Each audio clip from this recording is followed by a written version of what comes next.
आज के इस वीडियो में हम देखेंगे नॉर्मल डिस्ट्रीब्यूशन की कुछ प्रॉपर्टीज़।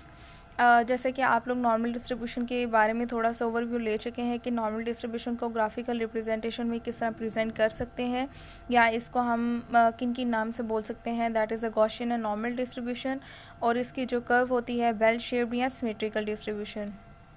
आल्सो की कुछ प्रॉपर्टीज़ हैं जिनको हमने आगे in our next videos we will proof all the properties of the normal distribution. So सबसे पहली तो हमारे पास प्रॉपर्टी है which is total area under the normal curve is unity. सबसे पहले तो हम इसको प्रूव करेंगे। अब ये प्रॉपर्टी बेसिकली है क्या? Total area under the normal curve is unity, that is the normal curve. इसके अंदर जितना भी टोटल आपका एरिया होता है वो हमेशा आपका इक्वल टू 1 के इक्वल होता है, that is always equal to unity.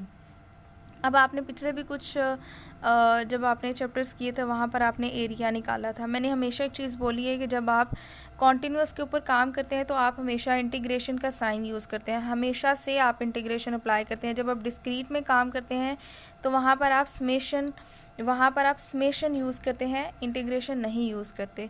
सो आपका जो टोटल एरिया है that is minus infinity two plus infinity. मैंने यहाँ पर ये लिमिट क्यों लगाई है? क्योंकि हमारी जो नॉर्मल डिस्ट्रीब्यूशन की लिमिट होती है वो माइनस इन्फिनिटी से always equal two plus infinity.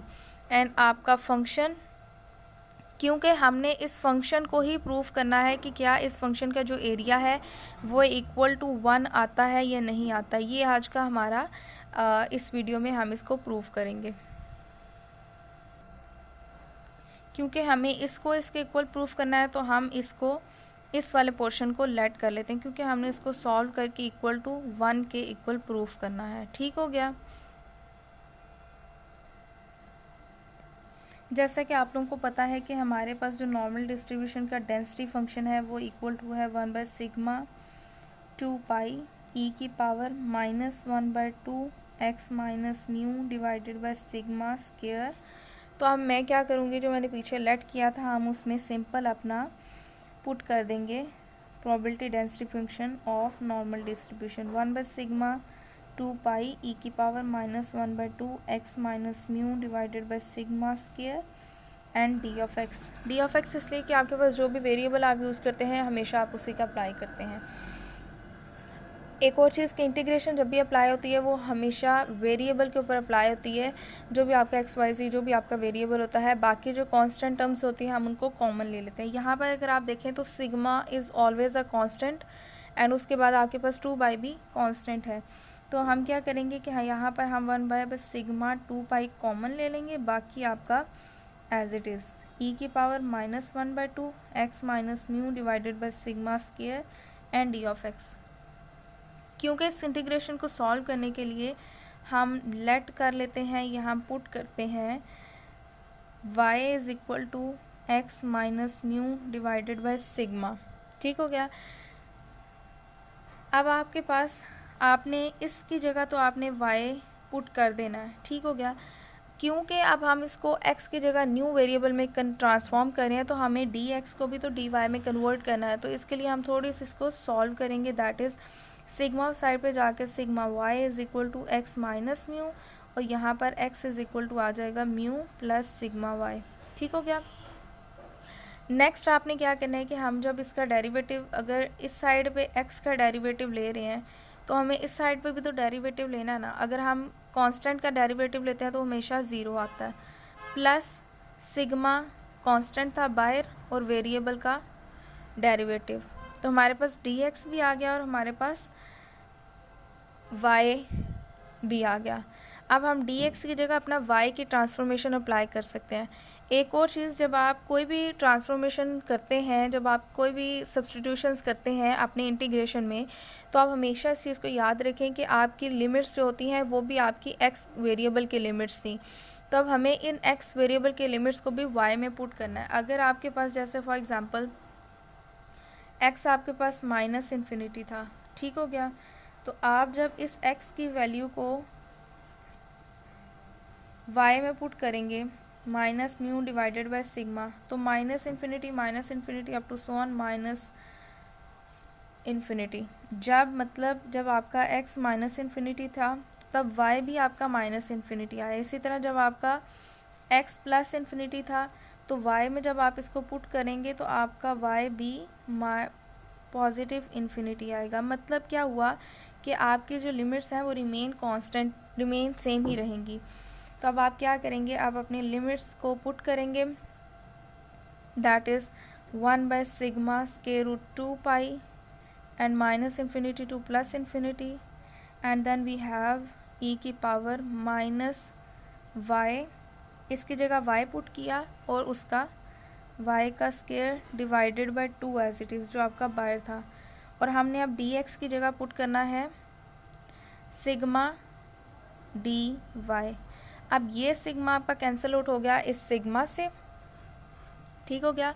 अब हमारे पास बाकी की पीछे क्या बचा, that is 1 2 pi minus infinity से प्लस इन्फिनिटी ई की power minus y square by 2 and d y, ठीक हो गया। जैसा कि अब हमें बेसिकली क्या करना है कि हमें इन थ्योरम को सॉल्व करने के लिए कोई ना कोई सब्स्टिट्यूशंस अप्लाई करनी है ताकि हमारा थोड़ा सा थ्योरम जो है वो सॉल्व हो जाए, ताकि हम इसको अपनी जो हमारी प्रूफ करना है बेसिकली वो हम कर सकें। जैसा कि आप लोगों को पता है कि अगर हमारे पास लिमिट्स हैं इसकी माइनस इन्फिनिटी से प्लस इन्फिनिटी, और अगर हम y की जगह माइनस वाई भी पुट करें तब भी ये रिमेन सेम ही रहेगा, क्योंकि अगर y की जगह माइनस वाई पुट किया जाता है तो स्क्वायर की वजह से वो ऑलवेज़ y ही रहेगा। तो आप हमेशा, तो यहाँ पर बेसिकली मैं क्या करना चाह रही हूँ कि जब आपके पास लिमिट्स हैं माइनस a से a तक और y की पावर है e1 डी ऑफ y, तो वो हमेशा इक्वल होगा 2 0 से a तक y की power e1 and d of y, ठीक हो गया। अब क्या है कि मैं सेम एज इट इज़ मैं यही चीज़ अप्लाई करूँगी इसके साथ 1 डिवाइडेड बाई स्क्वायर रूट 2 पाई, और ये अब आपके पास 2 बाहर आ जाएगा 0 से प्लस तक प्लस इन्फिनिटी ई की power minus y square divided by 2 d y. तो अब आप क्या करेंगे, that is 2 divided by 2 pi 0 से इन्फिनिटी ई की power minus y by 2 and that is d y. Again मैं एक चीज़ बोल दूँ आपको चीज़ें समझाने के लिए कि आगे जितनी भी हमारे इसके बाद थ्योरम्स आएंगे that all are almost similar to this one. तो अगर आपको ये वाला थ्योरम समझ आ जाता है दैट मीन्स कि आपको नेक्स्ट वाले भी बहुत इजीली समझ आ जाएंगे। अब हमें इस थ्योरम को सॉल्व करने के लिए कुछ ऐसी सब्स्टिट्यूशंस करनी पड़ी कि जिनसे हम इसको सॉल्व कर सकते हैं। सो इसलिए हम बार बार सब्स्टिट्यूशंस करते हैं ताकि हमें जो हमारा डिज़ायर एक चीज़ प्रूफ करनी है वो ताकि हम वो कर सकें। नाउ अगेन मैं क्या करूँगी, again we put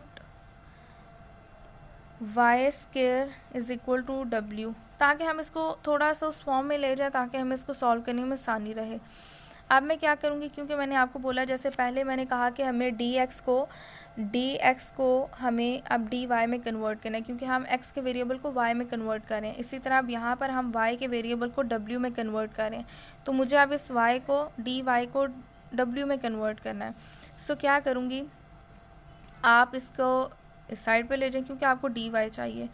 y is equal to जब आप इसका स्क्वायर ख़त्म करेंगे तो आपके पास w की पावर 1/2 आ जाएगी, क्योंकि जब आप इसका स्क्वायर ख़त्म करेंगे तो स्क्वायर रूट लेना पड़ेगा और स्क्वायर रूट दोनों साइड पे लिया जाएगा, और आपका हमेशा स्क्वायर रूट इक्वल टू होता है 1/2 के, इसलिए मैंने यहाँ पर इसकी पावर 1/2 लगाई। अब मैं इसका डेरिवेटिव लूँगी दैट इज़ डी वाई, और यहाँ पर अगर इस चीज़ का डेरिवेटिव लिया जाएगा तो वो आपके पास क्या होगा, पावर नीचे पावर में से एक माइनस और उस वेरिएबल का डेरिवेटिव, ऐसी बात है। तो आप बेसिकली अगर मैंने सब्स्टिट्यूशन यहाँ पर की है तो मैं क्या करूँगी, मुझे वही सब्स्टिट्यूशन करनी पड़ेगी लिमिट्स के लिए भी। अगर आपके पास y 0 था तो अगर आप इस y की जगह 0 पुट करें, w इज़ इक्वल टू 0 का स्क्वायर, तो w क्या हुआ 0 जब आपके पास y 0 था। सेम इसी तरह जब y इन्फिनिटी है तो आप उस y को w में पुट करेंगे तो ये भी आपके पास रिमेन इन्फिनिटी ही रहेगा। मतलब y अगर इन्फिनिटी था तो डब्ल्यू भी इन्फिनिटी रहेगा। अब हम इन सब्स्टिट्यूशंस को पुट करते हैं अपने फॉर्मूला में। थोड़ा सा इसमें पुट करेंगे,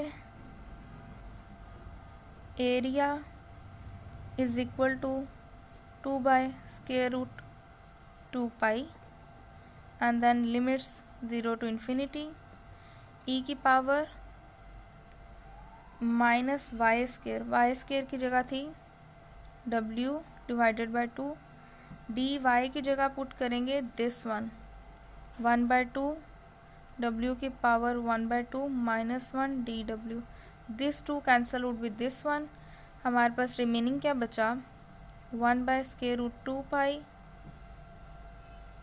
0 टू इन्फिनिटी w की पावर 1 बाय 2 माइनस 1 e की power minus w by 2 d W.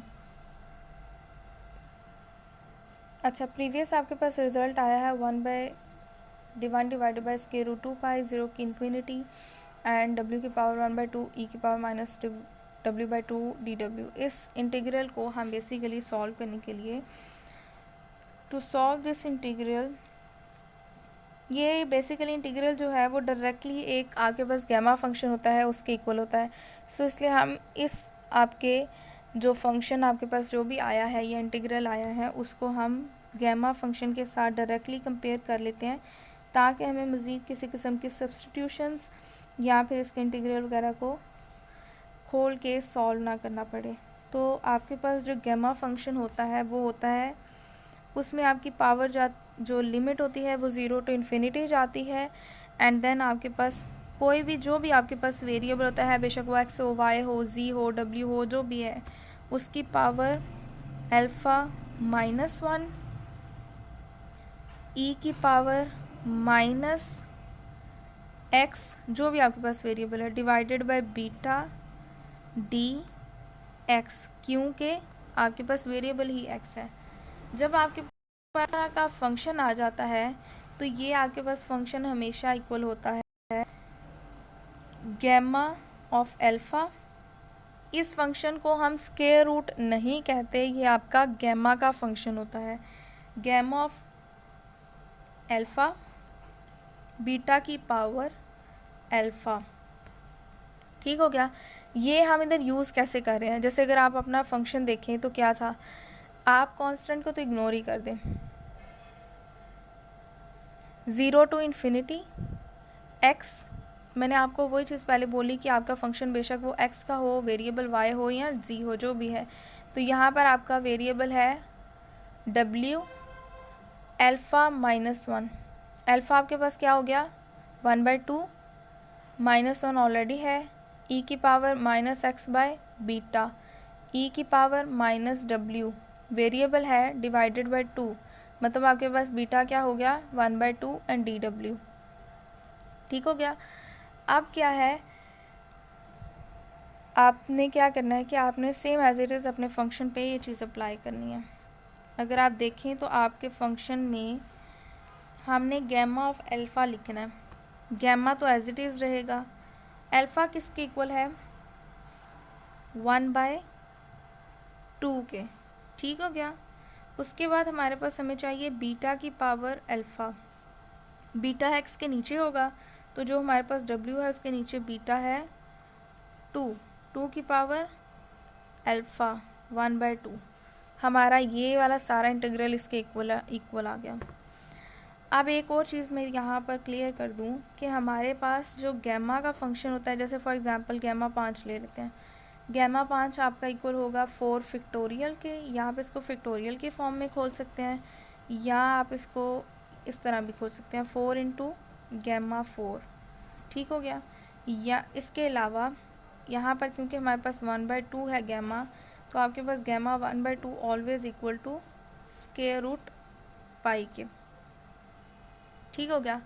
अब हमने क्या करना है, हमने ये सब्स्टिट्यूशंस यहाँ पर पुट करनी है। सॉरी, एक तो हमारे पास ये 1 by square root 2 pi already बाहर था, जो हमने सेपरेट कर लेते हैं, स्क्वायर रूट पाई ये वही है, हमने इसको खोला है। Gamma 1 by 2 is always equal to square root pi, और हमारे पास 2 की पावर 1 बाय 2 है, तो उसको हम इसका स्क्वायर रूट कर लेते हैं। अगर आप देखें तो ये आपकी कैंसिल हो जाती हैं, अगर ये कैंसिल हो जाए तो दैट इज़ इक्वल टू 1। तो यही आप प्रूव कर रहे थे कि आपका जो नॉर्मल डिस्ट्रीब्यूशन के अंडर जो एरिया आता है वो ऑलवेज इक्वल टू 1 होता है। तो आपने ये चीज़ प्रूव कर दी, ठीक हो गया। सेम अगेन वो चीज़ बोलूँगी कि जब आपने उसको प्रूफ कोई भी थ्योरम कर रहे होते हैं तो आपको क्या चाहिए होता है कि you must have to know how to solve all the integrations part. अगर तो लगे कि आपको इंटीग्रेशंस में कोई एक का कॉम्प्लिकेशन चीज़ आ गई है which is not easily to solve, तो आप सिंपल उसमें सब्स्टिट्यूशंस करें और देन आप उसको उस लेवल पे लेके जाएं जहाँ पर वो इजीली आपको इंटीग्रेशन की फॉर्म में सॉल्व हो जाता है।